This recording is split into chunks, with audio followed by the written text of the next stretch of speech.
Hello दोस्तों, आज हम बात करेंगे जनरल साइंस में मानव शरीर की। मानव शरीर में कई सारे तंत्र होते हैं, उन्हीं में से एक पाचन तंत्र भी होता है। पाचन तंत्र की बात करेंगे हम सबसे पहले। तो इसमें पाचन तंत्र में कई सारी चीज़ें होती हैं। पाचन तंत्र जो होता है कई सारी प्रक्रियाओं से होकर गुजरता है। तो उनमें से सबसे पहली प्रक्रिया है अंतर्ग्रहण।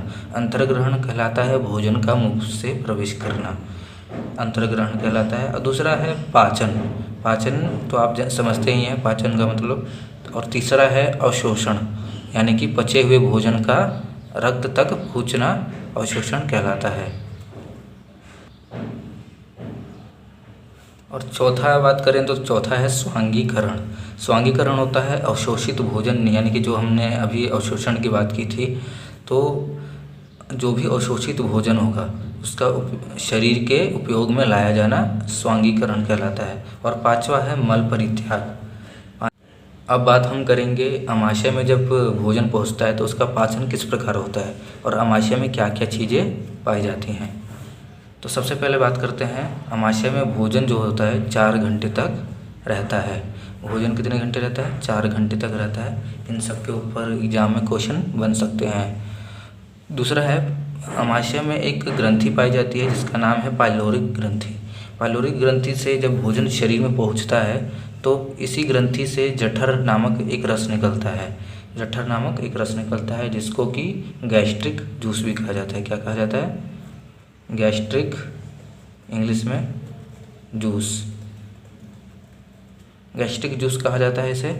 और ये जठर रस जो होता है हल्का पीला रंग का अम्लीय द्रव होता है, अम्लीय द्रव होता है। और ये जठर रस से पेप्सिन और रेनिन नामक 2 एंजाइम निकलती हैं। इसमें 2 एंजाइम होते हैं, पेप्सिन और रेनिन।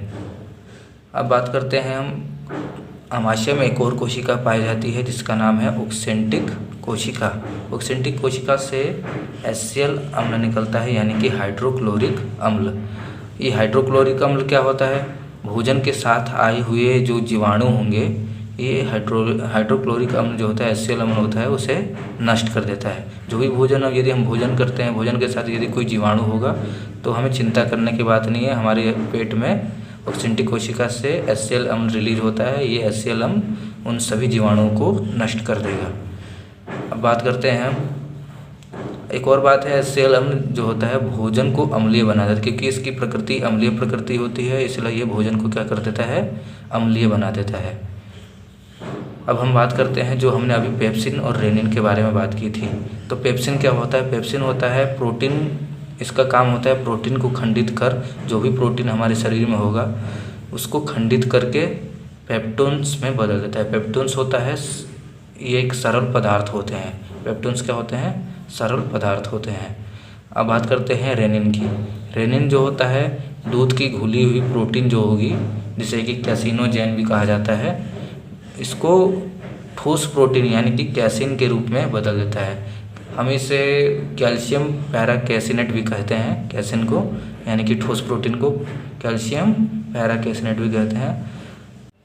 उम्मीद है दोस्तों आज आपको जनरल साइंस की क्लास पसंद आई होगी। आज की वीडियो में हमने पाचन तंत्र से जुड़े महत्वपूर्ण पॉइंट्स देखे। यदि आपको वीडियो पसंद आई हो तो वीडियो को लाइक कीजिए, शेयर कीजिए और हमारे चैनल को सब्सक्राइब कीजिए। धन्यवाद।